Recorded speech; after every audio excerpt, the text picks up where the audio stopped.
एक महज 28 साल का युवक जो कि बहुत ही होनहार, बहुत ही काबिल, और तभी वह करता है एक क्राइम करने के बाद वह क्राइम घटना से 100 किलोमीटर आगे आ जाता है।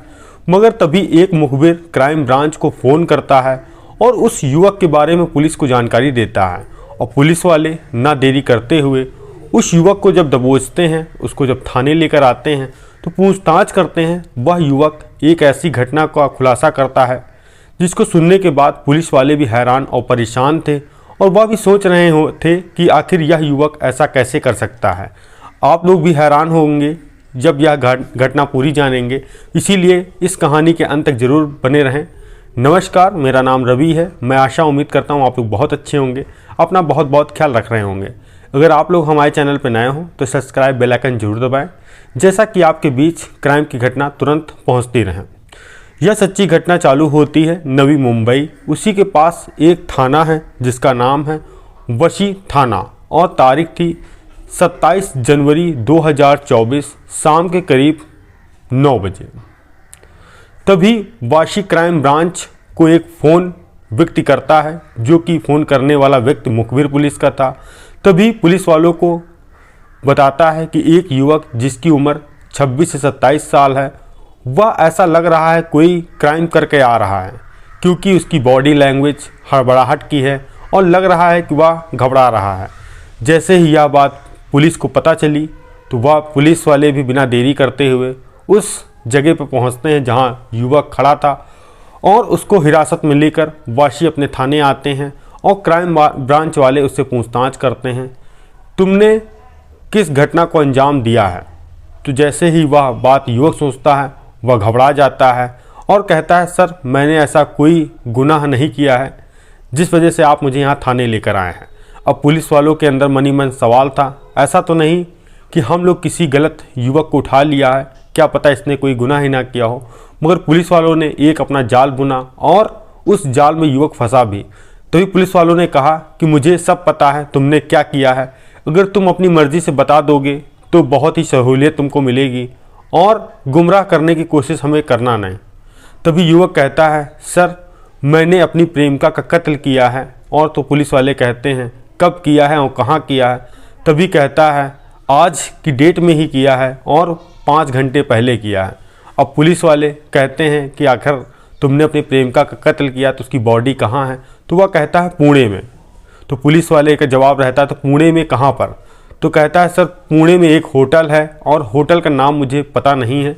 तो पुलिस वाले कहते हैं, एड्रेस क्या है। तो कहता है, मुझे एड्रेस भी याद नहीं आ रहा है।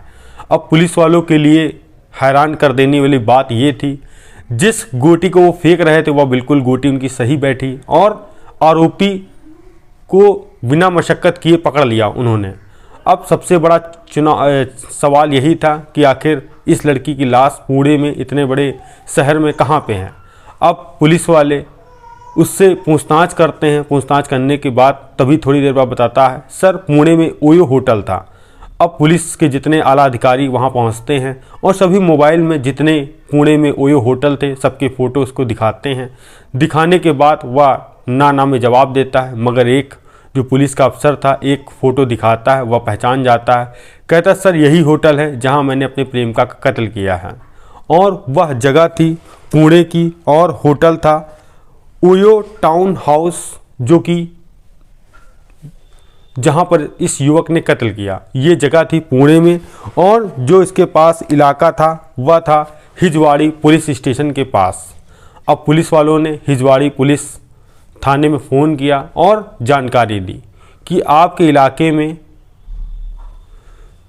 एक होटल टाउन हाउस है, यहाँ पर जाइए, एक लड़की का कत्ल हुआ है और जो आरोपी है वो मेरी हिरासत में है। अब पुलिस जो वहाँ पुणे पुलिस थी वह पहुँचती होटल में, होटल के मालिक से पूछताछ करती है और बताती है कि आपके होटल में कत्ल हुआ है और आपने इसकी जानकारी पुलिस को क्यों नहीं दी। तो उन्होंने कहा कि सर ऐसी यहाँ घटना को कोई अंजाम ही नहीं दिया गया जिससे मैं आपको सूचना दूं। तभी पुणे पुलिस नवी मुंबई पुलिस को संपर्क साधती है और कहती है कि सर यहाँ तो कुछ लाश ही नहीं है, तो मैं किससे पूछताछ करूँ। अब पुलिस जो नवी मुंबई पुलिस थी वह उसी लड़के से पूछताछ दोबारा करती है। तभी लड़का कहता है कमरे नंबर 306 में जाइए, वहाँ एक डेड बॉडी आपको मिलेगी।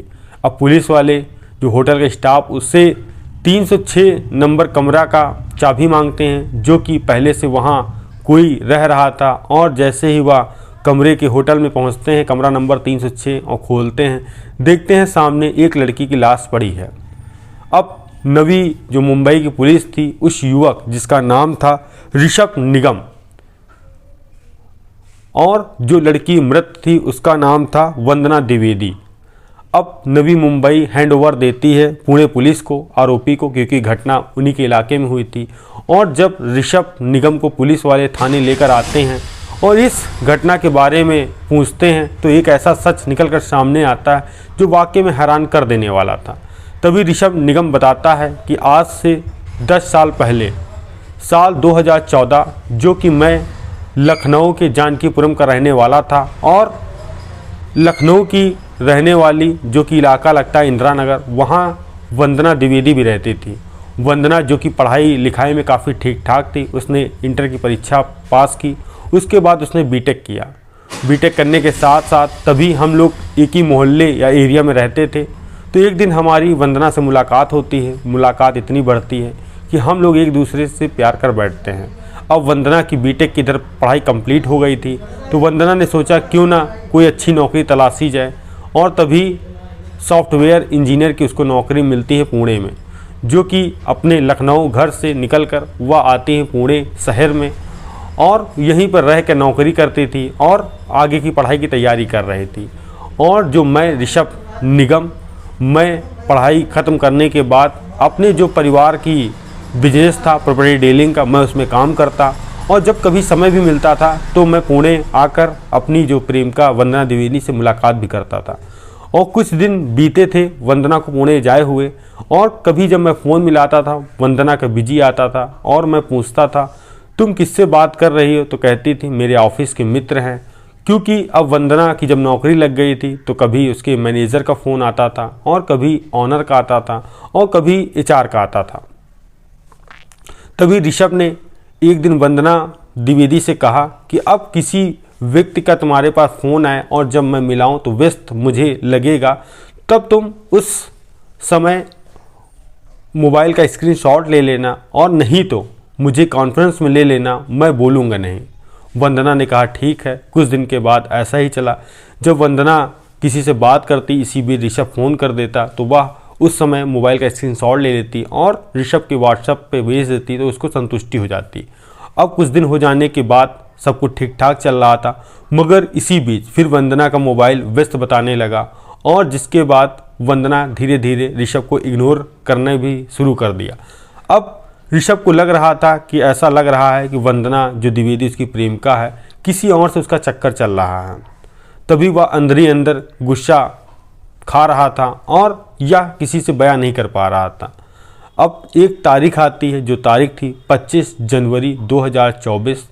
तभी वंदना द्विवेदी से कहता है कि मुझे तुमसे मिलना है, और कब आना है तुम बताओ। तो वंदना कहती है 25 तारीख को तुम मुझसे मिलने आ जाओ। और तो कहता है मिलना कहाँ पर है। तभी वंदना एक पुणे में होटल ओयो का बुक करती है, जहाँ पर अब लखनऊ से चलकर ऋषभ पहुँचता है पुणे।